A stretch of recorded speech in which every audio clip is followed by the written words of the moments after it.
Bienvenidos todos de nuevo al canal de Entre Páginas y Pensamientos. Esta vez veremos nuevamente algo muy interesante de Charles Bukowski. Ah, interesante. Sí, esta es una colección de poemas y no se publicaron hasta después de su muerte. Oh, vaya. Entonces ya sabes, es interesante, bien porque tenemos toda la colección aquí. Gracias por compartirlo con nosotros y veremos los temas principales que se tratan aquí, su estilo y ver que todavía tiene mucho que aportar a nuestra vida hasta el día de hoy. Excelente, me parece una gran idea. Vamos a ello. Así que antes de pasar a los poemas creo que vale la pena hablar de Bukowski. El hombre, quiero decir, es una especie de icono, especialmente en la literatura americana, pero nació en Alemania. Entonces él vivió en Los Ángeles. Y ya sabes, la ciudad es realmente casi un personaje en sus escritos y al igual que las mujeres, Charles no tenía miedo de explorar. Ya sabes, lo bueno, lo malo, lo feo. Había muchos de los tres en su literatura, eso es brutal. Por supuesto.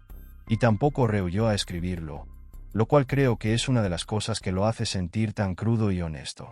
Pero una de las cosas que realmente me impactó al pasar por esta condición continua es cuánta muerte y sufrimiento hay allí. Es así de constante en el fondo. Sin duda. Y marca la pauta desde el principio. Quiero decir, murió el 9 de marzo de 1994 a los 73 años. Básicamente bromeando sobre la muerte. Incluso dice que es lo que todos los escritores se hacen entre sí. Quiero decir, humor negro. Está tratando de hacer que la muerte sea identificable, incluso divertida. De alguna manera, ves esto como una forma de afrontar la situación, como un mecanismo de defensa. Creo que definitivamente hay un elemento de afrontamiento, quiero decir, su trabajo está lleno de esos momentos en los que toma algo doloroso. Se siente incómodo y encuentra una manera de reírse de ello. Es como si estuviera diciendo, mira, la vida te va a tirar una y otra vez. Así que también podrías encontrar una manera de reírte de ello. Y me hace pensar en el rechazado. ¿Y de dónde obtiene esa ridícula carta de rechazo? ¿De una revista? Es como si el editor se sintiera personalmente ofendido por su historia. Totalmente. El editor le cuenta la historia de un tipo feo de su edad, que se acuesta con 4 mujeres en un día. Es solo una fantasía infantil. Bien, es como, está bien. Y casi se puede escuchar a Bukowski riéndose para sí mismo mientras escribe sobre ello. Hace que los temas más pesados sean un poco más fáciles de digerir o sientes que se está desviando. Es una buena pregunta. Creo que para mí es un poco de ambas cosas. El humor le permite abordar esos temas difíciles sin empantanarse demasiado en ellos, pero al mismo tiempo hay una crudeza. Eso evita que sienta que simplemente está desviándose. Bien, y hablando de honestidad, una cosa que realmente se destaca en la condición continua es la lucha de Charles con ser artista. Con seguridad, esta no es una visión romántica del proceso creativo. Quiero decir, está luchando contra las dudas sobre sí mismo, el miedo al fracaso, ya sabes, la presión de producir. Y lo vemos en poemas como Mi tipo de arte, donde compara a los escritores con jinetes y trabajadoras sexuales. Bien, se trata de esforzarse hasta el límite y afrontar la posibilidad muy real de fracasar. ¿Sabes? Y luego está la basura en la que básicamente dice, ¿vale algo de esto? Estoy simplemente produciendo basura. Él tiene esa línea. Mi trabajo era una basura pretenciosa. Es brutal. ¿Crees que él creía eso o se trata más de reconocer esa voz de duda que todos tenemos? Creo que es un poco de ambos. Quiero decir, él era claramente consciente de los peligros, ya sabes, el ego y la importancia personal, especialmente en el mundo del arte. Pero también hay una vulnerabilidad ahí. Es como si estuviera diciendo voy a publicar esto, pero también me aterroriza que todo esto no tenga sentido. ¿O sí? Con seguridad. Y ves que el cinismo hacia el mundo del arte se manifiesta en la leyenda.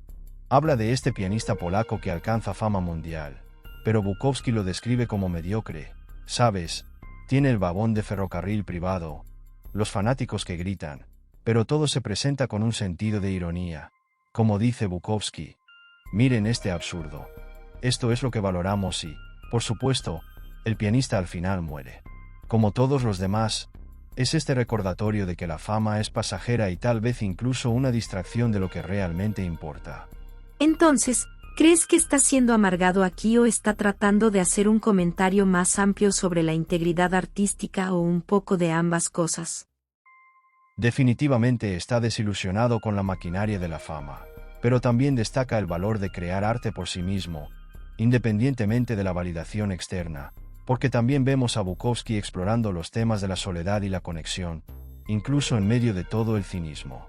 Bien, y aquí es donde creo que la comparación con Whitman se vuelve aún más relevante.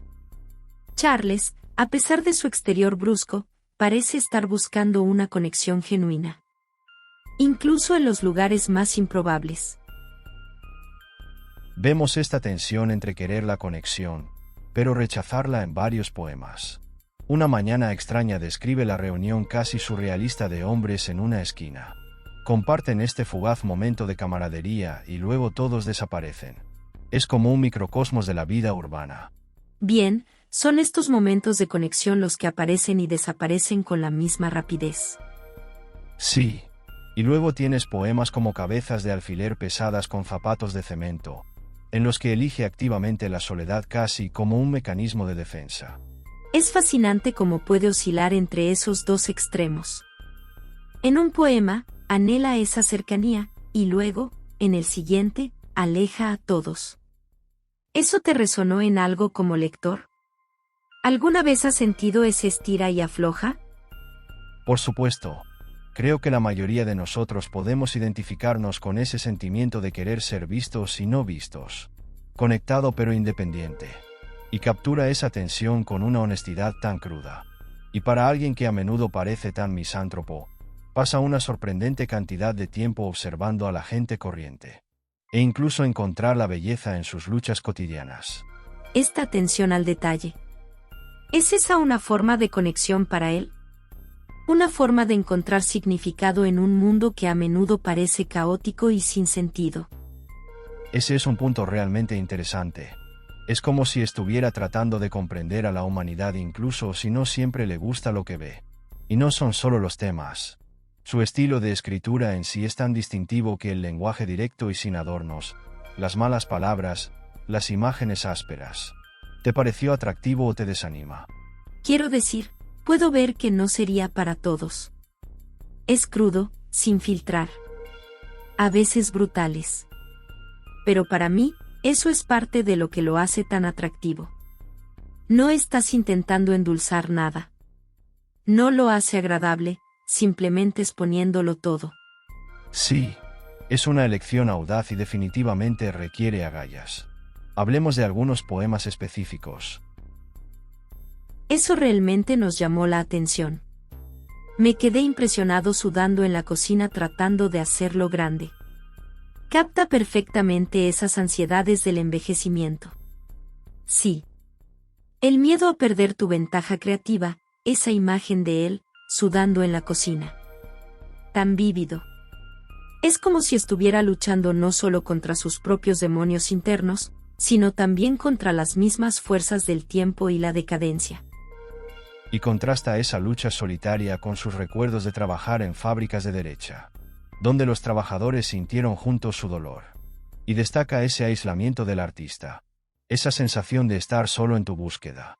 Y luego está esa línea: el mejor poeta que conozco está muerto y abandonado en el polvo. Lo sé.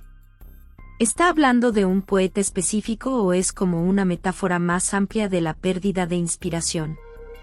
No sé, está abierto a interpretación. Creo que eso es lo que hace que la poesía sea tan poderosa. Podemos traer nuestras propias experiencias. Y hablando de poderosos, las campanas del patio de la escuela me impactaron mucho. Es visceral, la infancia, la familia, esa sensación de estar atrapado en un mundo que no tiene sentido. Y tampoco se limita a las imágenes. Los pies de mi padre apestaban y tenía una sonrisa que parecía un montón de suciedad de perro. Desde el escenario de una dinámica familiar bastante disfuncional. Y la forma en que describió: me siento rodeado de títeres. Es como si todos los demás estuvieran desempeñando un papel y él fuera el único que ve a través de la fachada. Y habla de todas estas actividades normales. Comer en cafés, ir a conciertos, convivir con mujeres, apostar a caballos. Y los llama a todos brutales. Es como si estuviera cuestionando el sentido de todo esto. El significado detrás de estos rituales cotidianos. Sí. Y esa imagen cíclica de los pies apestosos de su padre y su sonrisa al final. Es como él dijo, puedes intentar escapar de tu pasado, pero siempre encontrará una manera de volver a entrar. Siempre vuelve. E incluso cuando no habla explícitamente de la familia. Existe una corriente subterránea de búsqueda de algo más, algo que llene ese vacío. Sí. Y creo que eso es lo que hace que mi alma se rinda ante mí, de manera tan poderosa. Es esta cruda petición de que algo ilumine la oscuridad. Utiliza imágenes tan llamativas, el cerdo bajo el cuchillo, los soprano gritando tonterías, los dados rodando, ojos de serpiente. Es un mundo al borde del colapso. Y esa repetición. Necesito más luz. Más luz. Más luz. Es como un dolor físico. Un anhelo de esperanza y conexión. Sin embargo, es interesante porque incluso cuando encuentra esos momentos de conexión, tienden a ser fugaces o teñidos de tristeza. Eso es cierto. A menudo hay una sensación de melancolía en el chico. Incluso en sus momentos más felices. Khan besa su cabello moreno mientras piensa en esta gran soprano que perdió la voz. Y él quiere venir a besarle el pelo moreno. Es sorprendentemente tierno para Bukowski. Y la forma en que conecta sus propias luchas como artista con la pérdida de ella, con la violencia más amplia del mundo, sugiere una empatía más profunda de la que a menudo deja ver. Con seguridad. Y luego termina el poema con esa imagen de la mosca en la radio. Sabe la respuesta correcta, pero no puede hablar conmigo. Es como un chiste. Lo sé, pero también te deja con esta sensación de preguntas sin respuesta. Así es Bukowski en pocas palabras. Él te da estos destellos de vulnerabilidad, ternura, y luego se retira dejándote con ganas de más. Y a veces simplemente te hace reír. Ah, totalmente. Como en Pasar un buen rato. Donde básicamente enumera todas las cosas que la gente hace por diversión, y él dice, no. Demasiado esfuerzo. Incluso cruzar la habitación es como caminar sobre brasas. Es muy exagerado, pero también muy identificable. Todos hemos tenido esos días en los que incluso las cosas más simples resultan abrumadoras. Totalmente. Y me encanta cómo admira a este chico de la calle que se sienta en su porche todo el día. Sin inmutarse, él ve algún tipo de sabiduría en esa quietud, esa aceptación del absurdo de la vida. Lo cual es irónico porque el propio Bukowski nunca parecía poder quedarse quieto. Siempre estaba luchando con algo. Siempre. Da fuera sus demonios, el arte, o el mundo que lo rodea. Hablando de luchar con demonios, tenemos que hablar sobre intentar dejar de beber. Ese es un clásico. Es divertidísimo, pero también increíblemente triste. Está intentando con todas sus fuerzas resistirse. Pero la encuesta es demasiado fuerte. Está acostado en la cama, muy aburrido. Y hasta se rasca solo para tener algo que hacer. Es un detalle de Bukowski. Tan crudo, pero también tan humano. Y suena el teléfono y es una mujer que le pregunta si está bebiendo, él miente y dice que no. Pero en el momento en que cuelga, se está sirviendo una copa de vino. La forma en que describe esa botella de vino. Un Mirazu Monterey County, Gourmet Bouhile de 1978, es casi como un poema de amor. Lo está saboreando, romantizándolo incluso cuando se sabe destructivo. Y esa última línea, tal vez mañana por la noche sea la noche adecuada. Esa mezcla de autoconciencia y resignación que hace que Bukowski sea tan trágico y tan duradero. Es como si supiera que está atrapado en un ciclo, pero no puede liberarse del todo. Pero es interesante porque hay indicios en esta colección de que está tratando de cambiar. Como relajarme un poco. El 73 en curso, definitivamente apunta a eso. Habla de apilar cuidadosamente sus botellas vacías para reciclarlas. No haber visto el interior de un tanque de borrachos en 10 años. Está muy lejos del Bukowski que vemos en sus trabajos anteriores. Incluso se jacta de que solo se hace daño cuando bebe. Es como si reconociera el impacto que su comportamiento ha tenido en los demás. Pero todavía existe esa vena desafiante. Cierra la puerta cuando bebe. Es casi como una declaración de independencia. Es un retrato complejo. Y uno se pregunta si este es un punto de inflexión para él, o simplemente un respiro temporal. En esa línea de escuchar a Mueller mientras el muro baila, es simplemente hermoso.